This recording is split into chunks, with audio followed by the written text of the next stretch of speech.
Hello दोस्तों, स्वागत है आप सबका मेरे यूट्यूब चैनल रोहिणी क्लासेस में। तो आज हम 11th क्लास की जो है पॉलिटिकल साइंस का चैप्टर 2 का अगला पार्ट देखने जा रहे हैं। जैसा कि आप सभी जानते हैं कि हम जो है मूल अधिकार पढ़ रहे थे। हम दो मूल अधिकार जो है कंप्लीट कर चुके हैं, समानता के अधिकार और स्वतंत्रता के अधिकार। आज हम पढ़ेंगे शोषण के विरुद्ध अधिकार। तो शोषण के विरुद्ध अधिकार पढ़ने से पहले आइए हम थोड़ा सा रिवीजन कर लेते हैं समानता के अधिकार और स्वतंत्रता के अधिकार के बारे में। देखिए, स्वतंत्रता का अधिकार जो है राइट टू इक्वालिटी अनुच्छेद 14 से 18 तक है। ठीक है, मैं थोड़ा थोड़ा आपको बताऊंगी। आर्टिकल 14 में है, आर्टिकल 14 में विधि के समक्ष समानता एवं विधियों के समान संरक्षण। अनुच्छेद 15 में है धर्म, मूलवंश, जाति, लिंग, जन्म स्थान के आधार पर विभेद का प्रतिषेध। आर्टिकल 16 में है लोक नियोजन के विषय में अवसर की समानता। आर्टिकल 17 में है अस्पृश्यता का अंत और आर्टिकल 18 में है उपाधियों का अंत। इनके बारे में हम डिटेल में देख चुके हैं। अगला मूल अधिकार है स्वतंत्रता का अधिकार। ये है अनुच्छेद 19 से 22 तक। ठीक है, अनुच्छेद 19 में जो है 6 मूल अधिकार जो है वो निहित है। ठीक, आर्टिकल 19 में क्या है? अभिव्यक्ति की स्वतंत्रता। इसमें 6 मूल अधिकार जो हैं वो निहित हैं। पहला है भाषण एवं अभिव्यक्ति की स्वतंत्रता, दूसरा शांतिपूर्ण सम्मेलन की स्वतंत्रता, तीसरा है संघ, संगठन या सरकारी समिति बनाने का अधिकार, चौथा है भारत में कहीं भी निवास का अधिकार, पांचवा है भारत में कहीं भी अबाध संचरण का अधिकार और छठा है कोई वृत्ति, व्यापार आदि करने का अधिकार। आर्टिकल 20 में अपराधों के लिए दोष सिद्धि के संबंध में संरक्षण। आर्टिकल 21 में प्राण एवं दैहिक स्वतंत्रता का अधिकार। आर्टिकल 21 के क में है 6 से 14 वर्ष के बच्चों के लिए फ्री एंड कंपल्सरी एजुकेशन और आर्टिकल 22 में है कुछ दशाओं में गिरफ्तारी और निरोध के संबंध में संरक्षण। और आज हम पढ़ेंगे शोषण के विरुद्ध अधिकार। तो चलिए बिना किसी देरी के स्टार्ट करते हैं। आगे बढ़ने से पहले यहाँ पे कुछ क्वेश्चन दिए हुए हैं, ये भी हम देख लेते हैं। क्या आप मानते हैं कि निम्न परिस्थितियाँ, जो अभी हम परिस्थितियाँ देखेंगे, स्वतंत्रता के अधिकार पर प्रतिबंधों की मांग करती हैं? आप अपने उत्तर में समर्थन में तर्क दें। पहला है शहर में सांप्रदायिक दंगों के बाद लोग शांति मार्च के लिए एकत्र हुए। तो बिल्कुल हो सकते हैं, शांतिपूर्ण सम्मेलन करने का अधिकार है आर्टिकल 19 के 2 में। ठीक है, तो ये कर सकते हैं, बिल्कुल कर सकते हैं। दूसरा है दलित को मंदिर में प्रवेश की मनाही और मंदिर में जबरदस्ती प्रवेश के लिए एक जुलूस का आयोजन किया जा रहा है। तो जुलूस का आयोजन किया जा रहा है, बस उसको जो है या हथियार बिना होना चाहिए। ठीक है, शांतिपूर्वक जो है जुलूस होना चाहिए, तो ये भी कर सकते हैं। अगला है सैकड़ों आदिवासी ने सड़क जाम कर दिया। वे मांग कर रहे हैं कि कोई कारखाना बनाने के लिए ली गई उनकी जमीन वापस कर दी जाए। तो बिल्कुल सही है, ये स्वतंत्रता के अधिकार पर प्रतिबंध नहीं लगाना चाहिए क्योंकि वो उनकी ज़मीन है, उनकी ज़मीन उन्हें वापस चाहिए, तो ये कर सकते हैं। अगला है किसी जाति की पंचायत की बैठक यह तय करने के लिए बुलाई गई है कि जाति से बाहर विवाह करने के लिए एक नव दंपति को क्या दंड दिया जाए। तो बिल्कुल इस स्वतंत्रता के अधिकार में जो है प्रतिबंध लगना चाहिए, ध्यान रखेंगे। ठीक है, अब आगे बढ़ते हैं। तो ये जो शोषण के विरुद्ध अधिकार है ना, ये है आर्टिकल 23, 24। ठीक है, ध्यान रखेंगे, एग्जाम में अगर पूछा जाता है कि शोषण के विरुद्ध अधिकार किस अनुच्छेद में है, तो आर्टिकल जो है 23, 24। अब बात करेंगे सबसे पहले आर्टिकल 23 के बारे में।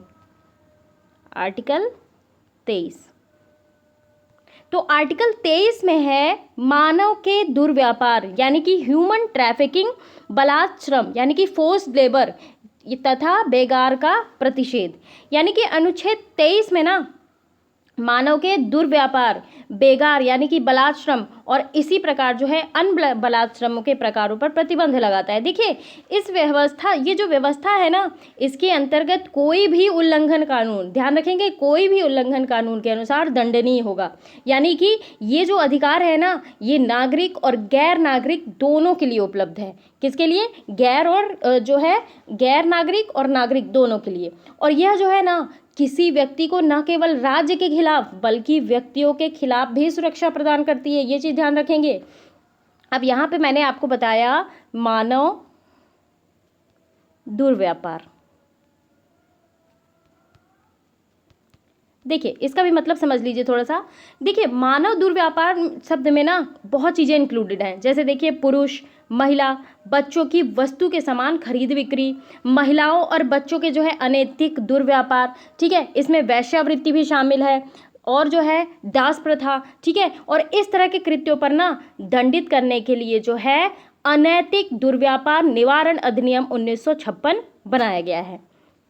अब मैं आपको मतलब बता देती हूँ बेगार का भी, ठीक है।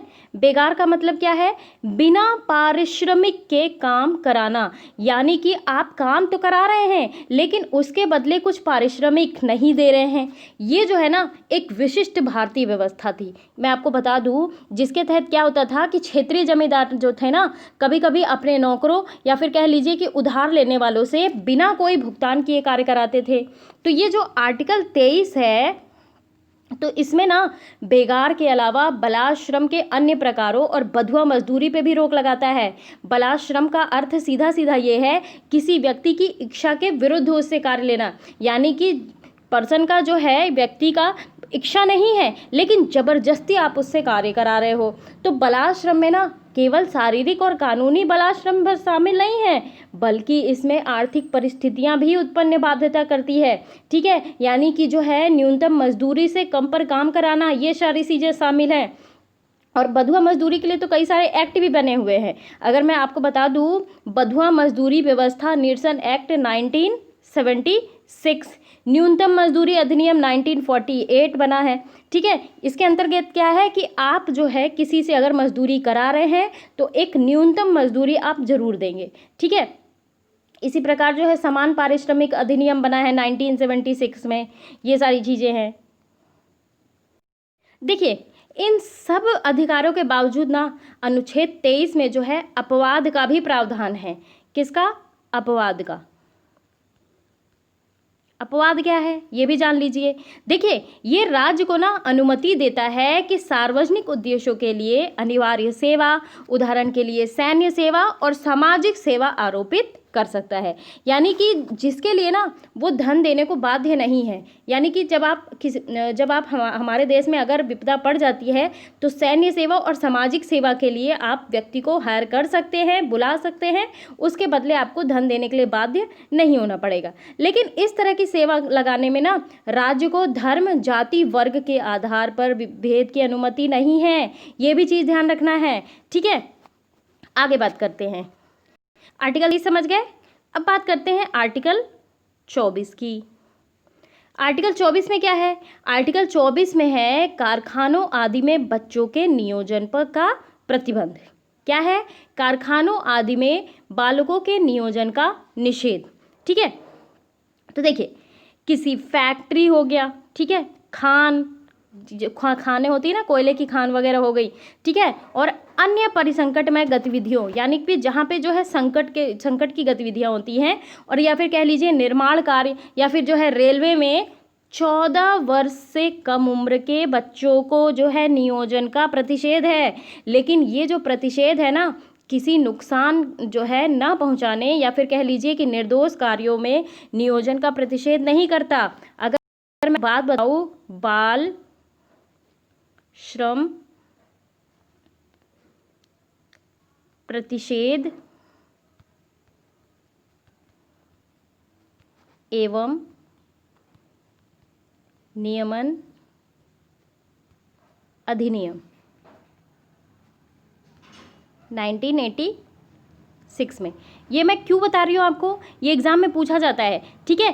तो जो ये अधिनियम बना ना इस दिशा में महत्वपूर्ण कानून बना। अब इसके अलावा एक और जो है अधिनियम है बालक नियोजन अधिनियम 1938, कारखाना अधिनियम 1948, खान अधिनियम 1952, बहुत सारे ऐसे अधिनियम हैं, बहुत सारे, मैं ऐसे आपको उदाहरण दे सकती हूँ।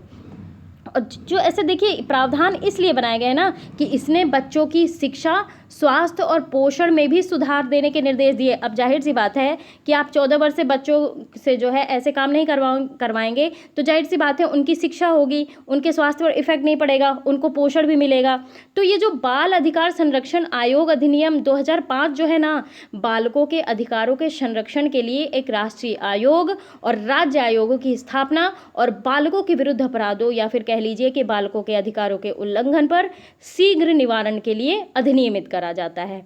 ठीक है, देखिए अगर मैं बात करूं आपको बाल श्रम पर पूर्ण प्रतिबंध की ना, तो अगस्त 2012 की बात मैं अगर आपको बताऊं तो केंद्र सरकार ने इस आशय से इस प्रस्ताव पर स्वीकृति प्रदान की कि 14 वर्ष से कम आयु के बच्चों में हर प्रकार के व्यवसायों और प्रक्रियाओं में रोजगार देने पर पूर्ण प्रतिबंध लगा दिया जाए। ठीक है, यानी कि कहने का मतलब ये है कि अनुच्छेद 24 जो है 14 वर्ष से कम आयु के बालकों के बारे में है। ठीक है, इसके अंतर्गत 14 वर्ष से कम आयु के बालकों को कारखानों या फिर किसी जोखिमपूर्ण कार्य में नियोजन का निषेध करता है और इस उद्देश्य से न जो है कम आयु के बालकों के स्वास्थ्य और जीवन की रक्षा करना है, यानी कि उनके शोषण से बचाना है और इसीलिए इसका नाम पड़ा है शोषण के विरुद्ध अधिकार। लेकिन ये जो अनुच्छेद है ना, वो गैर हानिकारक कार्यों में बच्चों के काम न करने पर रोक नहीं लगाता। सरकार ने इसके लिए 2005 में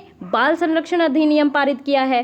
ठीक है, और साथ ही बाल संरक्षण आयोग का भी गठन किया, जैसे कि मैंने अभी आपको बताया। ठीक है, और 2006 में एक निर्णय के अनुसार ना 14 साल से कम आयु के बच्चों को घरेलू नौकर के रूप में भी नहीं रखा जा सकता। ये भी चीज़ आपको ध्यान देना है। तो देखिए अपने देश में करोड़ों लोग गरीब, दलित, शोषित और वंचित हैं, या फिर कह लीजिए कि लोगों के द्वारा जो है उनका शोषण हो सकता है। ठीक है, तो ऐसे शोषण को ना हम अपने देश में बेगार या बधुआ मजदूरी के रूप में जानते हैं और इसी प्रकार के एक शोषण में जो है लोगों को दास के रूप में, दास प्रथा आप जानते ही होंगे। ठीक है, या फिर जब हम हिस्ट्री पढ़ेंगे तब हम इसके बारे में डिटेल स्टडी करेंगे। तो दास के रूप में खरीदा और बेचा जाता था। आप सभी को पता है, मैंने आपको जो है क्लास 7th में दिल्ली सल्तनत भी पढ़ाया है। तो जो है दिल्ली सल्तनत का जो कुतुबुद्दीन ऐबक था वो दासी तो था जो है मोहम्मद गौरी का। ठीक है, तो पहले जो थी ना दास प्रथा बहुत प्रचलित थी। ठीक है, तो इन दोनों प्रकार के शोषणों पर जो है संविधान प्रतिबंध लगाता है। क्या लगाता है? संविधान हमारा प्रतिबंध लगाता है। ठीक है, पुराने समय में ना जमींदारों, सूदखोरों और अन्य धनी लोग जो होते थे वो बधुआ मजदूरी करवाते थे। बधुआ मजदूर किसे कहते हैं ये भी जान लीजिए आप लोग। वह व्यक्ति जो है लिए हुए ऋण, यानी कि जो ऋण लिया हुआ है उसको चुकाने के बदले ना जो ऋणदाता है उसके लिए कार्य करता है, सेवाएं देता है, अपने श्रम देता है और इसी को कहा जाता है बॉन्डेड लेबर। यानी कि वो बॉन्डेड है, या तो वो ऋण चुकाए या तो सेवा प्रदान, ऋण चुकाने लायक वो बचता नहीं है, तो इसलिए जो है वो बधुआ मजदूरी करता है। ठीक है, ये चीज़ ध्यान रखेंगे। और कभी कभी ना जो बधुआ मजदूरी हुआ करती थी ना एक पीढ़ी से दूसरे पीढ़ी तक चलती रहती थी। ये भी चीज़ आपको ध्यान रखने वाली बात है। ठीक है, तो देश में ना अभी भी खास तौर पे अगर मैं बात करूँ भट्टे के काम में, तो भट्टे के काम में बधुआ मजदूरी करवाई जाती है और अब इसे अपराध घोषित कर दिया गया है और वह कानून द्वारा दंडनीय है। आपको यहाँ चित्र में भी प्रदर्शित हो रहा होगा कि यहाँ पे जो है इस फोटो में किस मौलिक अधिकार का उल्लंघन दिखाई देता है। तो शोषण के विरुद्ध अधिकार, ये 14 साल से कम उम्र का बच्चा है, देखिए शायद ये बारूद बना रहा है, तो बिल्कुल ये जोखिम भरा कार्य है। ठीक है, तो इसलिए जो है शोषण के विरुद्ध अधिकार का यहाँ पे वंचित हो रहा है। अब जैसा कि मैंने आपको बताया है कि इस आर्टिकल के अनुसार, यानी कि इस मूल अधिकार के अनुसार 14 वर्ष से कम आयु के बच्चे को किसी कारखाने, खदान या अन्य किसी खतरनाक काम में नियोजित नहीं किया जाएगा और इस प्रकार बाल श्रम को ना अवैध बनाकर और शिक्षा को बच्चों के मौलिक अधिकार बनाकर शोषण के विरुद्ध संवैधानिक अधिकार को जो है और ज़्यादा अर्थपूर्ण बनाया गया है। अब शिक्षा का अधिकार किसमें है आप मुझे बताओ, कमेंट बॉक्स में मेंशन करो। ठीक है, मैंने जो है 2 बार बताया, आज की वीडियो में भी बताया और पिछली वीडियो में भी बताया मैंने कि शिक्षा का अधिकार को आपको जो है आर्टिकल बताना है, किस आर्टिकल में है। ठीक है, तो ये वीडियो थोड़ा सा छोटा था, है ना, 2 ही आर्टिकल हैं तो मैंने बता दिया, क्योंकि हम जो है पर वीडियो में एक ही जो है मूल अधिकार को देखेंगे, इससे हमारी चीज़ें जो है वो क्लियर हो जाया करेंगी। ठीक है, अगले वीडियो में मैं मिलती हूँ आपसे धार्मिक स्वतंत्रता के अधिकार को लेकर। तो कैसा लगा ये वीडियो ज़रूर आप मुझे कमेंट बॉक्स में बताएं। चैनल को सब्सक्राइब ना किया हो तो ज़रूर कर ले गाइस, और गाइस वीडियो को शेयर कर दिया करिए और लाइक कर दिया करिए। Thank you very much.